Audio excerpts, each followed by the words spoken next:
there's nothing more empowering than making the connection between things, food, anything, exercise, people, and that affecting us. And then we can make educated, empowered decisions about how we live our life based on how we want to feel. This is your Kick-Ass Life podcast, episode number 339 with guest Talia Pollock. This is the Your Kick-Ass Life podcast with Andrea Owen, a no BS guide to self-help and badassery. Because ladies, let's face it, life's too short for it to not kick ass. And here's your host, the girl who serves it up straight with a side of crazy, Andrea Owen. Hey there, ass kickers. Welcome to another episode of the podcast. I am so glad that you are here. My friend Talia Pollock is here, and I cannot wait to bring you this conversation and tell you about her new fun book. But before I do, I still need your stories. You might have heard me talking about this over the last few weeks. I need stories and examples for this book that I am writing. I'm writing my third book, title to be determined. It feels like it's unnamed and it feels weird talking about it without a name, but it doesn't have a name yet, but soon it will have a name. And as you know, in my books, I feature stories from clients and my friends and colleagues, and I love to feature stories and examples from you, my podcast listeners, women from the YKAL community. So you can head over to yourkickasslife.com/story to check out the very easy to fill out document that we have over there that has all of the information. You don't have to answer every single question that I have on there, really only the ones that apply to you. I would really love to hear from some older women. This is the first time that I have written a book that is crossing 4 generations, y'all. I know I have a lot of younger listeners, new and, that have been with me for a few years. I have women that message me that are in their early 20s. So you all are Gen Z. I have also millennials, Gen Xers like myself, as well as baby boomers. So it is so fun and exciting to be able to write a book and talk to you all and help all of you over 4 generations. So I have an abundance of stories from younger women, and I would love for those of you who are older who are listening to please share your stories and examples with me if you can, if you are feeling able. I love to feature women of all ages and all backgrounds. So yourkickasslife.com/story. The 2 new questions that I have up there are around turning your life challenges that you have faced into invitations from life. So if you have an example of when life has just simply kicked your ass, or maybe it was just turned upside down and you took that as a challenge to uplevel your life instead of a gigantic setback, which, let's be honest, it's both. But I would love to hear your story on that, as well as if you can describe a moment in your life where you became aware of your own internalized patriarchy. For instance, if you suddenly realize that you've been judging women for something that you would never judge a man for. So if you can think of a story or example that you have, I would love to hear it. If you've already shared yours, thank you very much, by the way. Those questions will also be on the form. I'm just still trying to gather as many as I can. And those 2 new questions that I would love to have are at the top of the form. So please, please, please, if you are feeling so inclined, I would love your help, and I am incredibly grateful. All right. Talia Pollock is here. And for those of you that don't know her, let me tell you a little bit about her. Talia Pollock is an author, speaker, storyteller, plant-based chef, TV personality, and health and empowerment coach. She's the host of the popular Party in My Plants podcast and the proud founder of Party in My Plants, an internationally celebrated wellness platform that helps real, busy, everyday people skyrocket their positive energy to boldly take on the world in any way they wish. Talia's simple recipes and spunky lifestyle advice have been featured repeatedly on The Dr. Oz Show, Huffington Post, Mind Body Green, BuzzFeed, Success Magazine, and more. Her first book, Party in Your Plants, 100 plus plant-based recipes and problem-solving strategies to help you eat healthier without hating your life, is available now. So without further ado, here is Talia. Talia, I'm so glad that you're here. I am thrilled to be here. I was on your show, I think it was last year. And the minute we started talking, I'm like, this girl, I mean, I want to adopt you as my little sister. I'm open to it. I'm up for that. You're open for applications? Yes. Please. I welcome and I love anyone that can blend comedy and a really refreshing sense of humor with a topic that typically isn't known for that, and healthy eating. And I'll be honest with you, I don't have a lot of people on who talk about this topic because it's not, forgive me, but it's not that exciting to talk about. Am I wrong? I know exactly what I was going to say. Okay, good. Because I'm like, did I just totally insult her? Oh my God. And then I ran away. No, okay, I know exactly what I'm going to say. All right, ready? Okay, yes, I'm going. Go. Okay. I remember our conversation so vividly. I remember where I was sitting. I remember it was like kind of a gray day. I remember we hit it off so well. And I just felt like we were like hugging by the end of our chat. And then I asked you, do you think I could be on your show?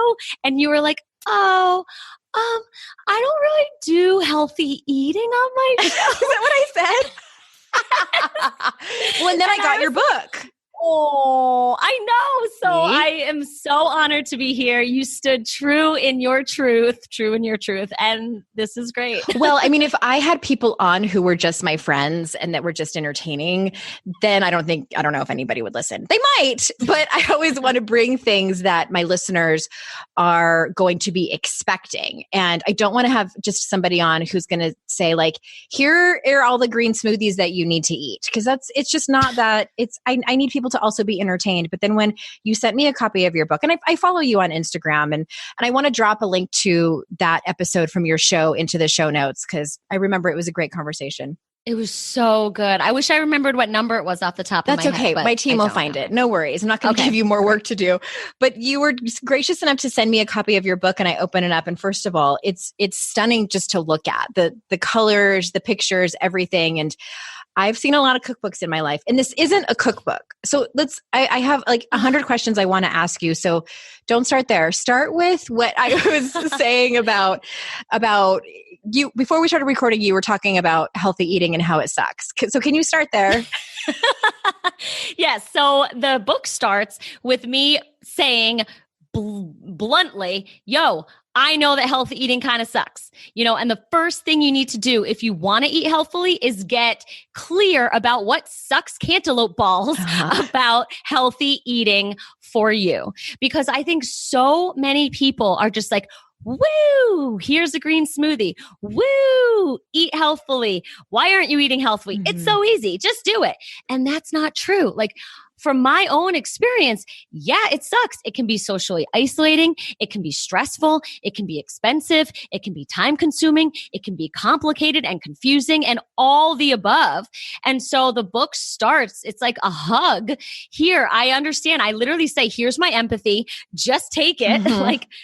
Please, and understand that it does suck. It's okay that it sucks, but let's figure out how to make it suck less for you so you actually do it, so you can actually go live your best life. Okay. Well, I want to ask too, because I think that I might not be alone in this, is I assume that people like you who eat plant-based, either something really dramatic happened in their life, like they had a huge health scare and they had to, or more commonly, my belief is that they grew up on some kind of farm commune with hippie parents, and like that's all they know, or they're Gwyneth Paltrow.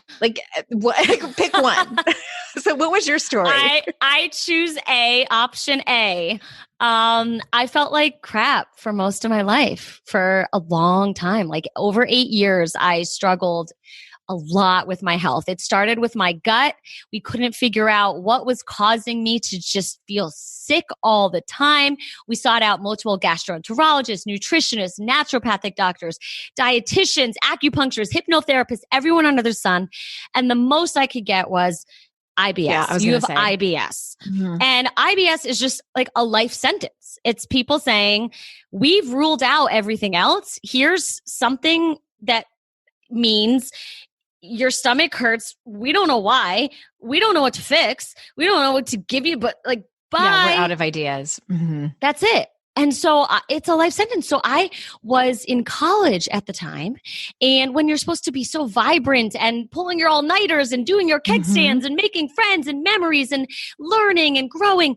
And I felt so sick. And I just would flash forward to my, someday wedding day and wonder, how could I ever walk down the aisle if I don't know if my stomach will hurt too much or if I'm too bloated that day to fit into a wedding dress. And my after party for my wedding is going to be me in a bathtub feeling sick. Or how could I have kids if I'm never going to be up for like cute breakfast in bed because food hurts my stomach? And I just saw this horrible life for myself. And I was also at the time an aspiring comedian, which makes sense because a lot of comedy comes from darkness. And I was pretty dark because when you have stomach problems, your stomach, they say, is your second brain. Yeah. And so that affected everything. My immunity, which then made me feel so sluggish. And I got all these weird like ear infections and like herpes on my eyebrow and like all these awful things. And then that affected my confidence. And then that led to depression. Yeah. So I was just this blob of yuck walking around like as far from my best self as humanly possible. But I found my joy in using words to elicit laughter, because I think... is there anything funnier than herpes on your eyebrow? Like nothing. I mean, that is the punchline to every joke. And then herpes on the eyebrow. Exactly. And so I just use comedy to like diffuse my own pain, and I use it to connect with people. So this led me to be in LA for an internship with Adam Sandler's production company, Happy Madison. And in my off time from the internship, I ran around just seeing all the wellnessy stuff that LA had to offer. And that led me to one day being in a raw vegan cafe, ordering a coconut smoothie that I was told was good. They hand it to me. I say, I don't do dairy. They say it's vegan. I say, I don't know what the hell vegan is. I drink it. And for the first time in like 8 years, I consumed something that made me feel good. Wow. Like it was that visceral. Yes. I remember exactly the bench, the tree, the moment, every single thing. It was this enormous aha, because it was live food. It was like this creamy coconut superfood smoothie. And it was just living food that I put in my body, and I felt good. And then I just dove into the plant Kool-Aid, as they say. But this was in 2008. So before everybody was on board. Before Instagram, before blogs, before anything. So I would just sit in Barnes & Noble on the floor, transcribing vegan recipes on a yellow legal pad or information. And I went back to school to finish my year. And I'm now in college with a juicer in my dorm, drinking green juice while my friends are off like drinking boxed wine. And I'm at home cracking open coconuts so I could drink coconut water because no one sold coconut water. So you were literally opening coconuts to make your own coconut water? Yes. Oh my gosh. In college. And I just became a health nut hermit. I was so insecure about this. I didn't like parade around with pride. You weren't shunned like myself. Smug about it like some people are now.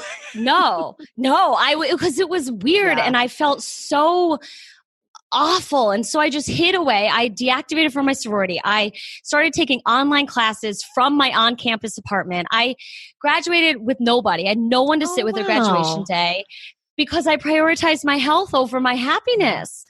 And I'm like, this is ridiculous. You can't have one without the other. What's the point of health if you don't have happiness? Yeah. So that's why I created Party in My Plants, and my whole journey is about combining the two. Okay. Well, I want to sort of jump into the how, because I personally, like raising my hand over here, often swing on again, off again, because I think probably, and I don't know what your feelings are around this, but like I did a Whole30, mostly because my husband struggles with some arthritis in his joints and nothing's helped. And I was like, well, maybe let's do this thing and see if you might have inflammation because of the dairy and the other stuff. So I did it with him, and I didn't notice that much of a difference in my energy levels or really anything. And I've also heard that you might need longer than 30 days, especially if you've been eating the same way for 40 years. But all that to say, I have like an on again, off again relationship with healthy eating. So how do we make it less? I love that you like to say, take the hell out of healthy. Yes. So, okay, my philosophy is so simple. It is to eat more plants in a given day, lunch, dinner, week, year, lifetime. Eat more plants than you eat crap. Okay. And crap being chemical, refined, artificial, and processed food. And all the other things, the dairy, the grains, gluten, oils, nuts, all that stuff, that's personal preference based on how your body feels and what your life is like. All I want to empower people to do is eat more plants. Mm-hmm. And this is not a vegan thing. It's not vegetarian. It's not paleo. It's nothing other than just eat more plants. And when you just adopt that mindset, there's no restriction. There's no willpower. There's no on the wagon, off the wagon. There's no wagon. There's nothing. It's just eating more plants.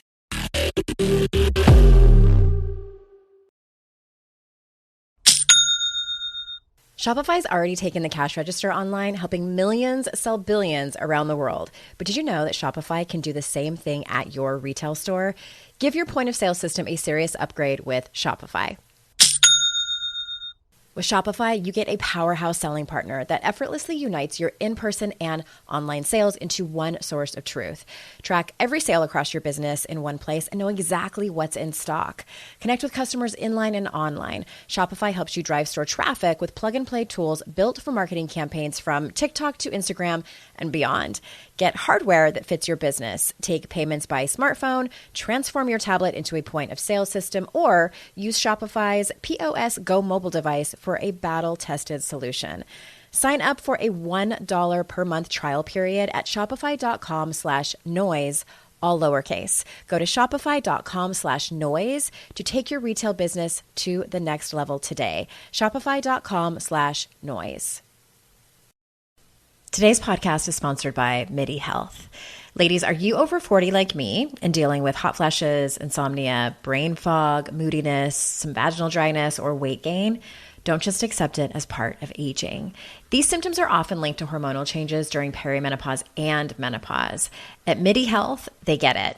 Their experts know what you're going through and how to help. MIDI clinicians are menopause specialists offering safe, effective, FDA-approved solutions. And guess what? MIDI care is covered by insurance. So stop pushing through it alone. Schedule a virtual visit and dive deep into your unique symptoms and health background. You'll walk away feeling heard and with a plan to start feeling better. Visit MIDI Health today and reclaim your well-being.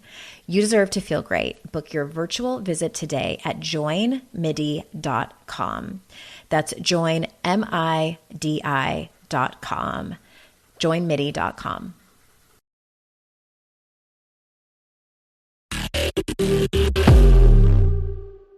And so you talk about, because this is, the thing I think that many of us are interested in. And I have a wide range of listeners by their age group. I have some young women in their 20s. I have women, like middle-aged like me. I have women that are older and looking at their retirement years. And so energy is a factor, I think, for all of us. And so you talk a lot about that energy is the main benefit of eating plants. And why do you focus so much on that? I think I focus so much on that because I know what it's like to not have energy. All those years I was walking around sluggish. I mean, I still had these dreams in me. I still had big goals and huge aspirations and a real desire to live life to the fullest. And I was being held back by my health. Mm-hmm. I was being held back by my energy and my lack thereof. And once I started eating this way, it was like everything opened up. I was unstoppable. And once I made the connection, they say that food is often a starting place for more enlightenment, right? Mm-hmm. So once I realized that food affects how I feel, I made the connection that just putting things in my body isn't a willy-nilly thing. It affects how I feel and thus how I live. I started to understand that everything affects how I feel. And that means I get to choose how I feel based on what I do. So even beyond the food, our surroundings affect how we feel. Are the people in our life, like the whole body of work around feng shui is about our things affecting how we feel. And so I just think there's nothing more empowering than making the connection between things, food, anything, exercise, people, and that affecting us. And then we can make educated, empowered decisions about how we live our life based on how we want to feel. Okay. I love that. And the whole topic is truly intriguing to me because, and I know you talk about this in your book about how, what we put into our bodies becomes the decisions that we make, the thoughts that we have. I'm not quoting you. I'm sort of just putting it into my own words, but you talk about and say that your work is intended to help people thrive, not just inside the kitchen, but outside of the kitchen. And, as you know, we all, the people that listen to this show are all about just making their lives better. So can you elaborate on that? Yes. So, okay. A lot of people think because I have this book with recipes and I went to culinary school that I love cooking. No, no, N-O. It is not some meditative, artistic, blissful experience for me to get in the kitchen. And I hadn't really talked a lot about this until this book came out. And I just felt like I needed to be completely honest with everyone. And it was really a learning experience for me because I was living in New York City and I found myself just not wanting to cook that much anymore. And I was blaming the fact that there was so much food so easily accessible for me in the city. And, our apartment's small and blah, blah. I had all these excuses. But then we moved here to a house with an enormous kitchen. And I still didn't want to spend my life in the kitchen.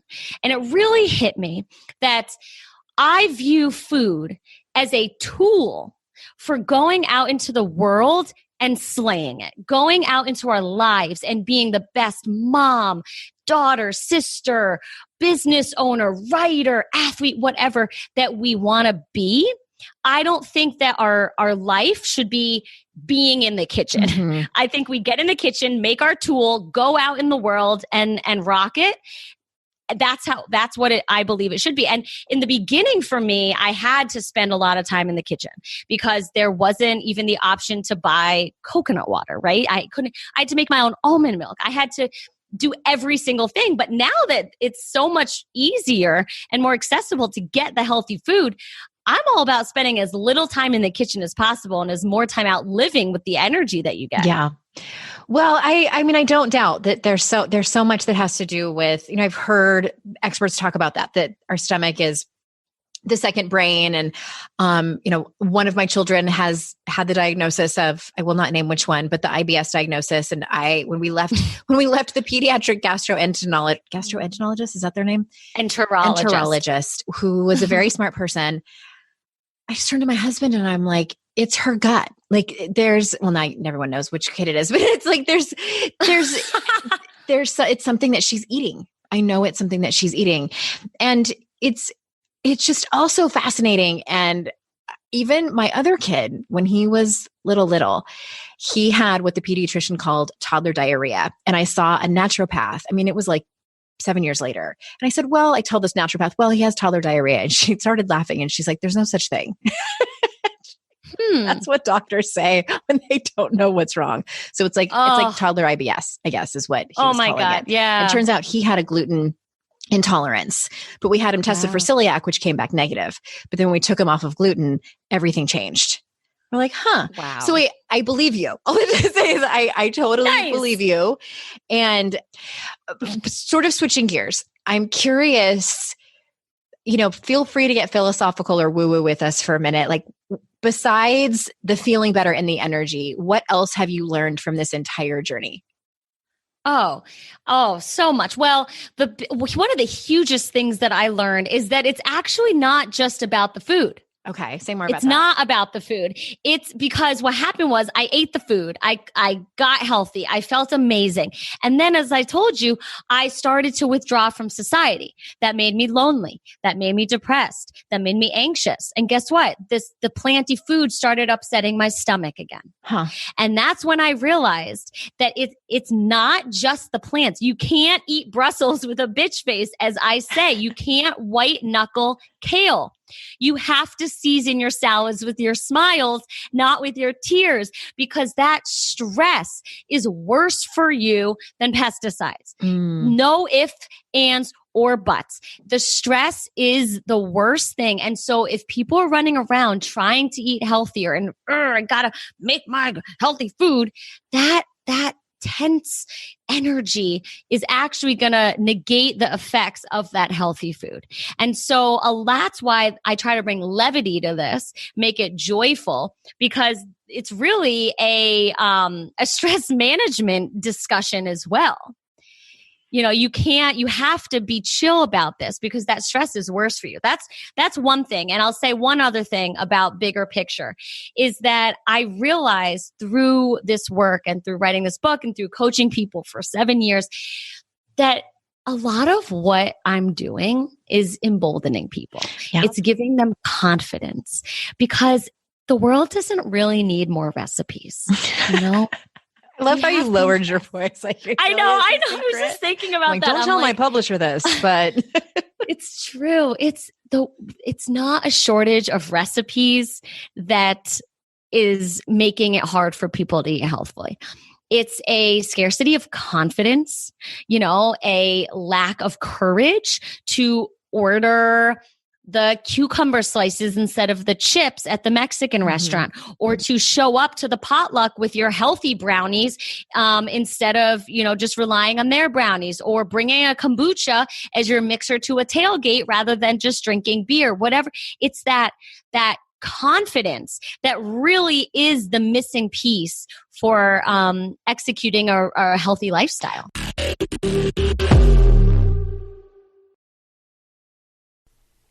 It's hard to find a great mentor who can help me level up. My dream mentor, Shonda Rhimes.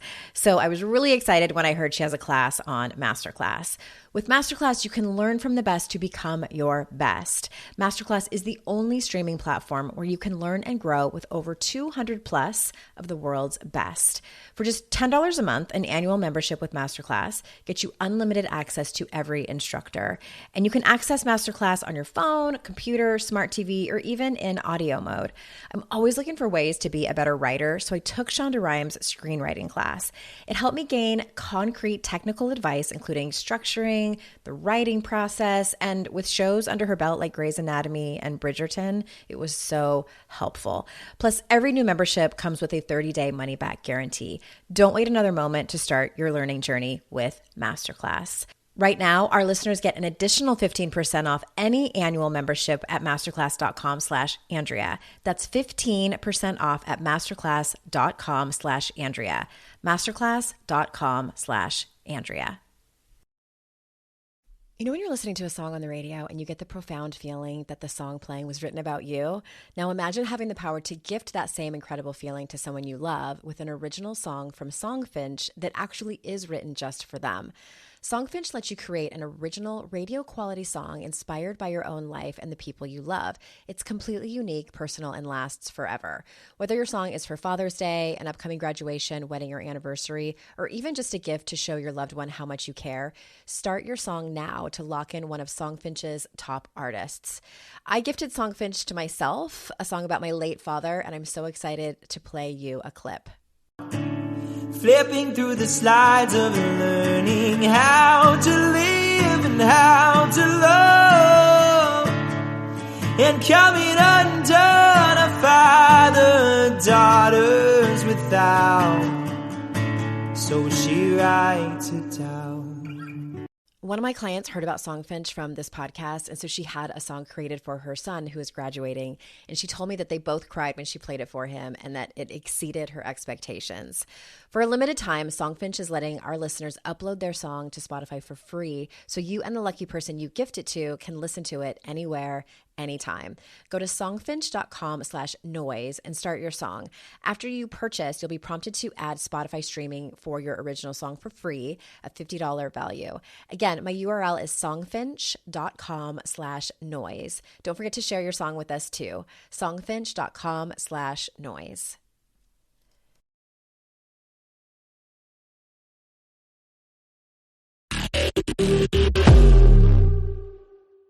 Well, I would love for you to say more about that because you say that you've become obsessed with boldness and how that ties into eating plants. And I know you talked a little bit about it, but I would love for you to feel free to take the stage, get up on your soapbox about it because I love talking about boldness. Yeah. Well, that's what I realized was really what this book and what my life has been about, because once it became clear that my purpose and joy and passion wasn't actually chopping onions and ramps and sauteing stuff, I realized that what I'm really doing here is executing this tool so I could go out in my life with more boldness and confidence. So in a way, it's this figure eight kind of thing where one feeds the other. So I believe that we need that boldness to make the bold choice to show up for ourselves and prioritize ourselves when it's uncomfortable, right? We have to choose ourselves, in those examples I just gave, ordering cucumbers instead of tortilla chips, that takes boldness. Every time a few weeks or before the pandemic, I was at a speaking conference with a bunch of other aspiring, motivational speakers. And we went out to a Mexican restaurant. And first I ordered my margarita and I said, can you not make it with a lot of sugar? And I, requested my special margarita. And then I ordered with the guac, I said, can I also have a side of soft corn tortillas and vegetables? And everyone looked at me whoa, you really know what you're doing at a restaurant. And these are all speakers who are used to being on stage and using their voice to empower an audience. And they looked at me damn, you've got a lot of guts, really asking for what you want. I know that look well. Yeah. Except I'm not ordering vegetables. It's other reasons, but go ahead. Well, if you apply that to food, that's really what people have been needing from me all these years. That's what this book is. It's a boldness empowerment tool. And then the other side of this is once you have the energy that you get from eating the plants and feeling well and having less health issues and much more energy, then you get to go out into your life and be more bold. I 100%. So awesome. I know. I love what an evangelist you are for this. Oh. And it was just, in case anybody missed it, the book is Party in Your Plans, 100 plus plant-based recipes and problem-solving strategies to help you eat healthier without hating your life. And I this isn't a cookbook. It's that's the best compliment in the world. Oh, I'm glad. It's a funny, beautiful book that has recipes in it. That's that's literally what I wrote in my proposal. Oh, you're that kidding. Was the dream. I was, because I said, food has been my vehicle. It's been not a costume. It's been my it's like the Trojan horse. Sure. Okay. Food has been my Trojan horse. It's give the people what they want. Or what is it? Give the people what they want. Tell them what they need. Or tell them what they want. Give them what they need. Yeah. So that's exactly what my intention was with this.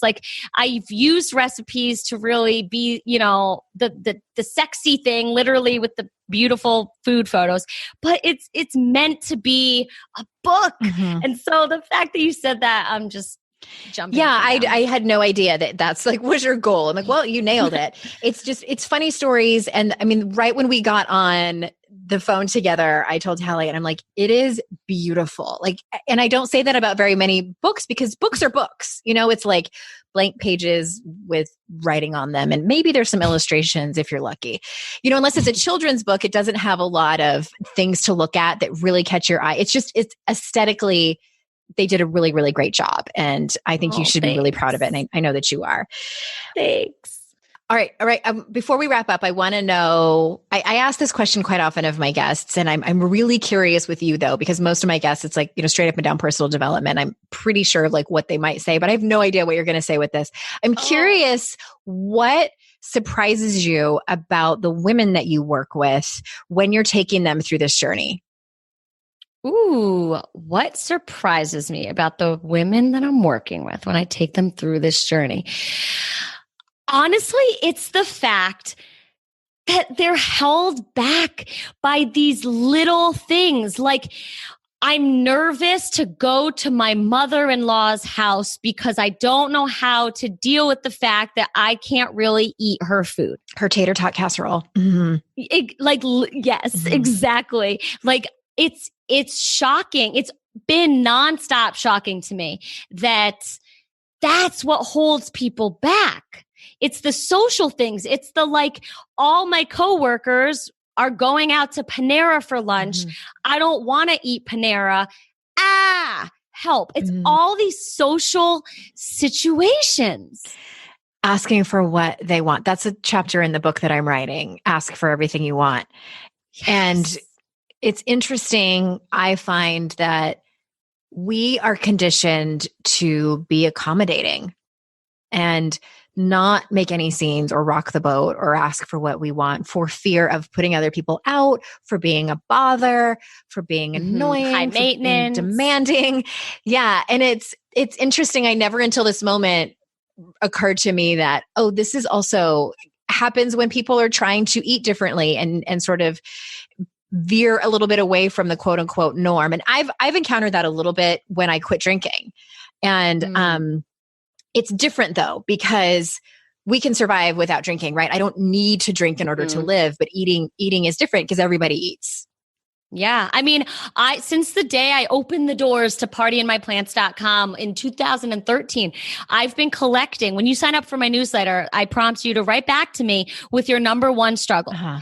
I would say 96% of struggles involve social scenarios.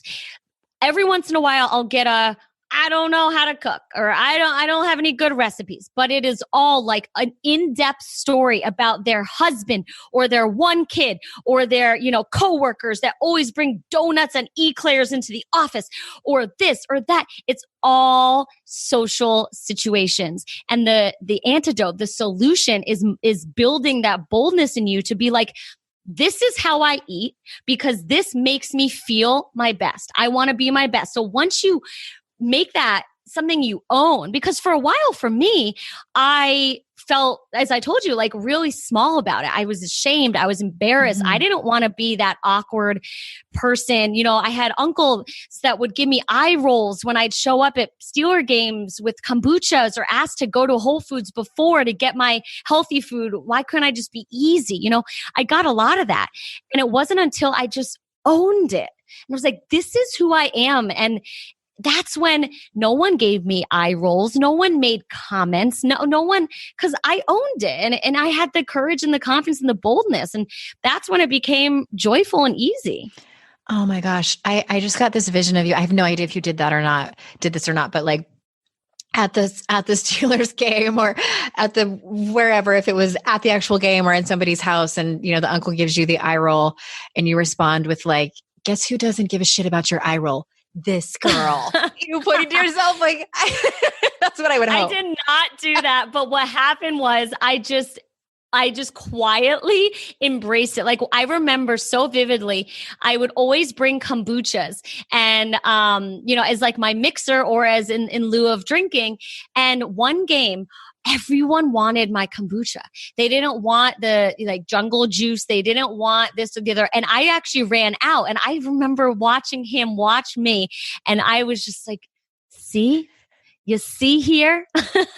It was just like a quiet confidence. And I think that really helped me succeed. Oh my gosh. I love this story. And I want everyone to go and also listen to your podcast, the podcast is Party in My Plants, right? My Plants. Okay. Yes, and the website. The book is Party in Your Plants because you want people to party in their own plants Exactly. I don't want them to party in my plants. It's about your plants. Get your all own of our plants. plants. Well, congratulations on the book. Party in Your Plants is available wherever books are sold. And everyone, please still order from independent bookstores. They need your help much more than Amazon does. So please, please, please. True. And anything else you want to say before we close up? Oh, just thank you. This was a delight. And I'm so glad I broke the barrier. Me too.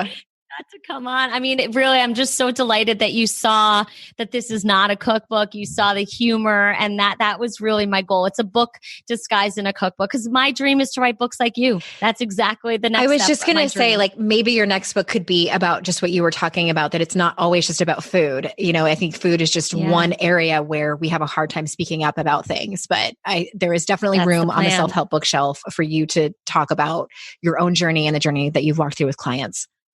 Thanks. Yeah, everyone, thank you so much for your time. You know how grateful I am that you choose to spend it with me and my guests. I value you so much as listeners. And until next time, everyone, I will see you all out in cyberspace. Bye-bye.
I'd like to introduce you to the Minimalist Moms podcast.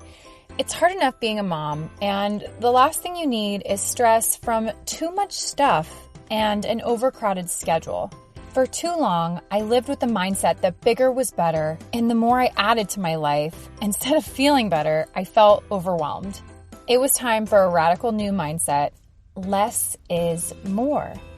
I'm not into extremes. I didn't throw everything away. My brand of minimalism is more about adding than subtracting. Get rid of the excess to make room for what you love. In other words, it's about living life with purpose. I hope you'll listen in, and my guest and myself can inspire you to think more and do with less. The Minimalist Moms podcast, available wherever you listen to podcasts.